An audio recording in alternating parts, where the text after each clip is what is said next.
2 Samuel 20. Now a troublemaker named Sheba, son of Bichri, a Benjamite, happened to be there.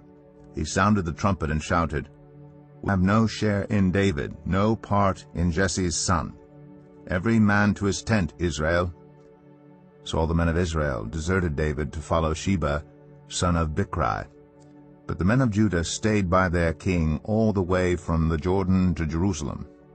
When David returned to his palace in Jerusalem, he took the 10 concubines he had left to take care of the palace and put them in a house under guard. He provided for them but had no sexual relations with them.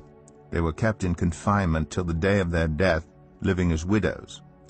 Then the king said to Amasa, "Summon the men of Judah to come to me within 3 days, and be here yourself." But when Amasa went to summon Judah, he took longer than the time the king had set for him. David said to Abishai, "Now Sheba, son of Bichri, will do us more harm than Absalom did. Take your master's men and pursue him, or he will find fortified cities and escape from us." So Joab's men and the Kerethites and Pelethites and all the mighty warriors went out under the command of Abishai. They marched out from Jerusalem to pursue Sheba, son of Bichri. While they were at the great rock in Gibeon, Amasa came to meet them. Joab was wearing his military tunic, and strapped over it at his waist was a belt with a dagger in its sheath. As he stepped forward, it dropped out of its sheath. Joab said to Amasa, "How are you, my brother?"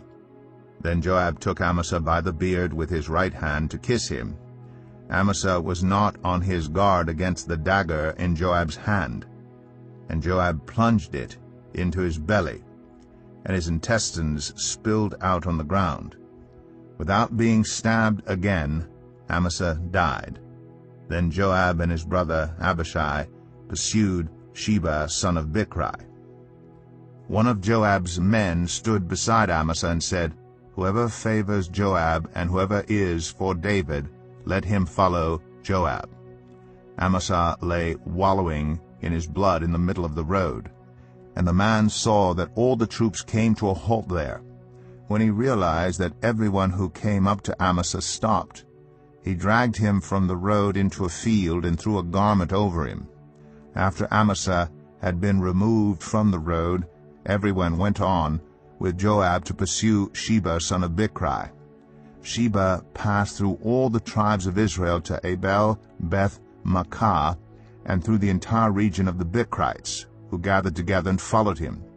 All the troops with Joab came and besieged Sheba in Abel Beth Maachah. They built a siege ramp up to the city, and it stood against the outer fortifications. While they were battering the wall to bring it down, a wise woman called from the city, "Listen, listen, tell Joab to come here so I can speak to him." He went toward her, and she asked, "Are you Joab?" "I am," he answered. She said, "Listen to what your servant has to say." "I'm listening," he said. She continued, "Long ago they used to say, 'Get your answer at Abel,' and that settled it. We are the peaceful and faithful in Israel. You are trying to destroy a city that is a mother in Israel. Why do you want to swallow up the Lord's inheritance?" "Far be it from me," Joab replied. "Far be it from me to swallow up or destroy. That is not the case. A man named Sheba, son of Bichri, from the hill country of Ephraim, has lifted up his hand against the king, against David. Hand over this one man, and I'll withdraw from the city." The woman said to Joab, "His head will be thrown to you from the wall." Then the woman went to all the people with her wise advice, and they cut off the head of Sheba, son of Bichri, and threw it to Joab.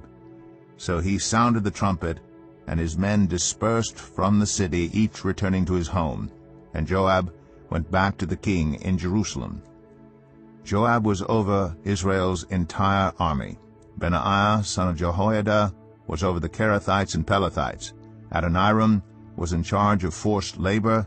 Jehoshaphat, son of Ahilud, was recorder. Sheba was secretary.